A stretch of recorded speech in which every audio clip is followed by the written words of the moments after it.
wars take place in the world. And during wars, more male are killed than the female. Even in the recent war which took place in Afghanistan, approximately more than 1.5 million people were martyred, out of which most of them were men. Statistics tells us that accidents take place. More of the men die in accidents than the females. More male death takes place due to cigarette smoking than female death. Therefore, you have more female in the world as compared to the male. India is one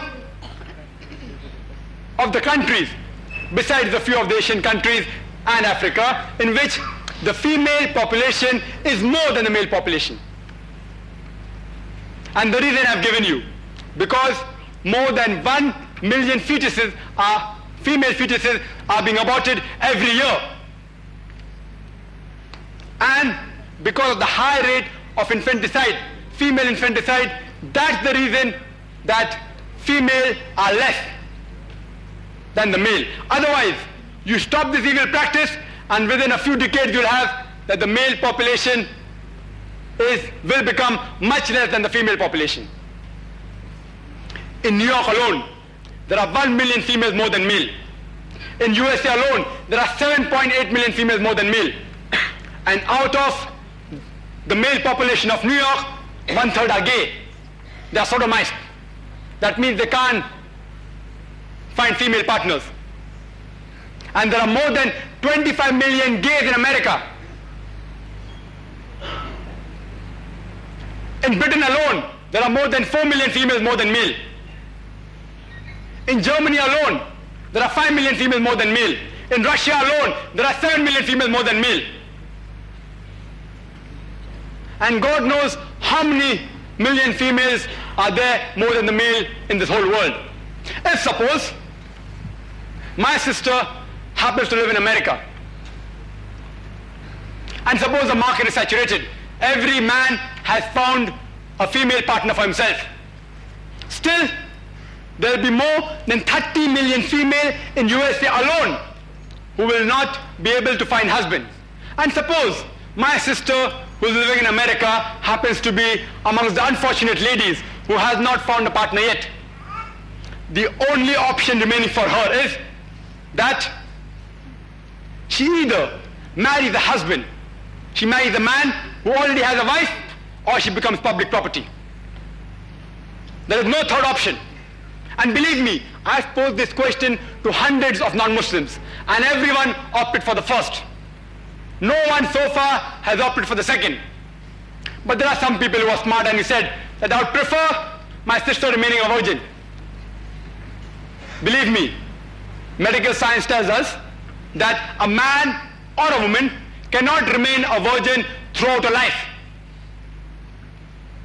She cannot remain a virgin throughout her life without indulging in illicit sex or sexual perversions, because daily sex hormones are being liberated in the body. And those great men who claim to have renounced the world, for example, the sages and the sons who go to mountains and Himalayas, behind them you find the Devdas is going. For what?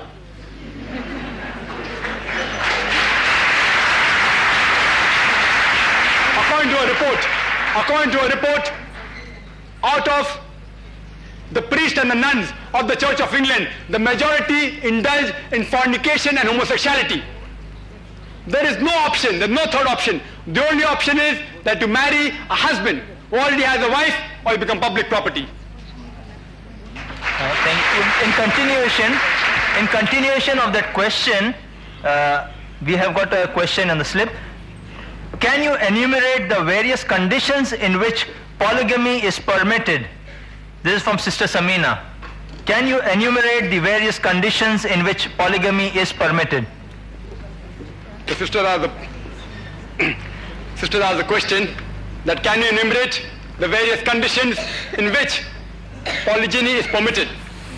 The only condition which allows a man to marry more than one wife is that he should do justice between the two wives.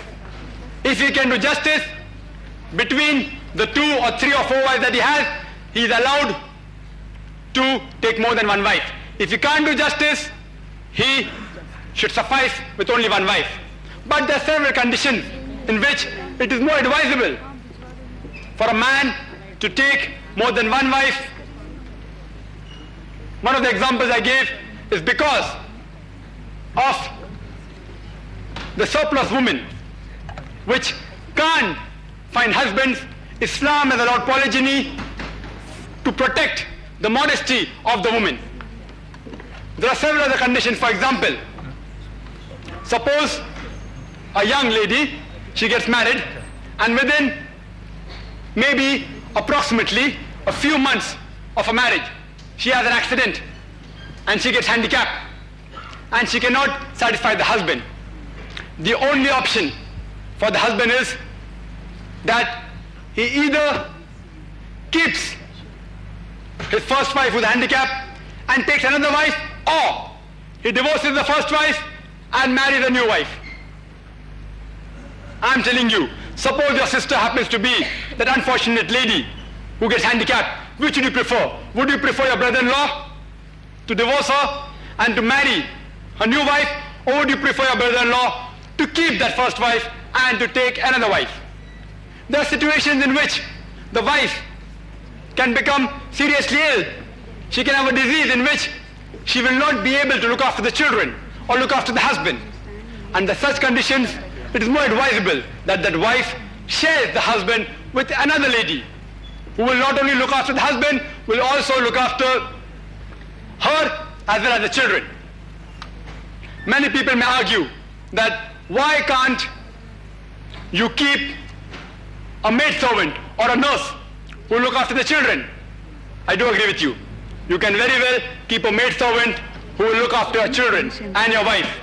But who will look after you then? Very soon that maidservant will start looking after you also. So the best option is you keep your first wife and take another wife and treat both of them equally. There can be conditions such as after several years of marriage, you have got no children. And maybe both the husband and wife, they yearn for a child.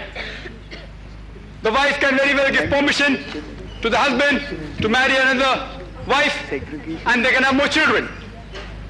Some people may argue that why don't you adopt a child? Islam does not allow adoption, for which there are several reasons. I won't go into that. The only option remaining here is that he either divorces the first wife and takes another wife if he wants children, or he keeps the first wife and takes another wife and treats both of them equally. I hope these are sufficient reasons. The next question from the brother on the left. My name is Ilyas and I'm a student. The question is, can a woman become the head of the state? A bit louder, please. Can the woman become the head of the state? The brother asked the question, can a woman become the head of a state? There is no text in the Quran which I know which states that a woman cannot become a head of a state. But there are several hadiths.